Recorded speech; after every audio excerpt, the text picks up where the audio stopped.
আসসালামু আলাইকুম রহমতুল্লাহি বারকাতু। নমস্কার, আদাব। আমি রফিক শেখ, ওয়েস্ট বেঙ্গল ইন্ডিয়া থেকে বলছি। সর্বপ্রথমেই জানাই আমাদের সিও এসমুফার সাহেবকে অসংখ্য অসংখ্য ধন্যবাদ। তিনি আমাদের কোনো যোগ্যতা, কোনো কালার, কোনো রং, কোনো জাতি না দেখেই যে ফাউন্ডারশিপটা দিয়েছেন এবং সম্পূর্ণ কাজটা আমাদের এআই কাজ করবে। আমরা শুধু এসমুফারের সঙ্গ দেবো, এসমুফারের সাথে থাকবো। সেখান থেকে আমরা একটা বড় সম্মানের জায়গা তৈরি করতে পারবো এবং এখান থেকে আমরা একটা আর্নিং তৈরি করতে পারবো।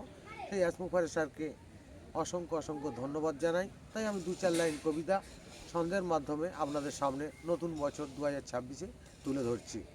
ভিক্টোরি উইথ অ্যাশকে ভালোবাসলেই তারাই কিন্তু আসবে। অ্যাসমুফারের নীতি আদর্শ অনেক কিছুই জানবে। বোঝার তুমি চেষ্টা করোই, তবেই বুঝতে পারবে।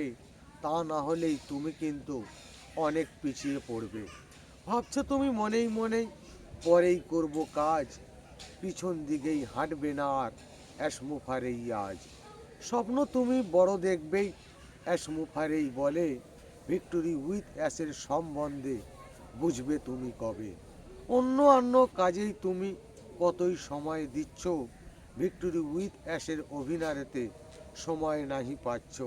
মনকে তুমি বড়ই করো, তবেই মহান ব্যক্তি। মানব জাতির সাথে থাকবই, তবেই পাবেই শক্তি। রাতের সেমিনার দিনে করলই অ্যাসমুফারেই যে, তবুও আমরাই সময় দিলাম না এই অভিনয়তে। অ্যাসমুফারকে আমরা তাহলে কতই ভালোবাসি, টাকার কথা বললে কিন্তু সবাই মিলে আসে। টাকা তুমি অনেক পাবেই, পাবে না কিন্তু সম্মান।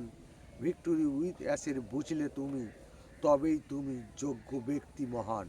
অ্যাসমুফারে ধন্যবাদ। ভিক্টোরি উইথ অ্যাস জিন্দাবাদ। আপনাদের যদি ভালো লেগে থাকে, লাইক, কমেন্ট, শেয়ার করুন। ধন্যবাদ।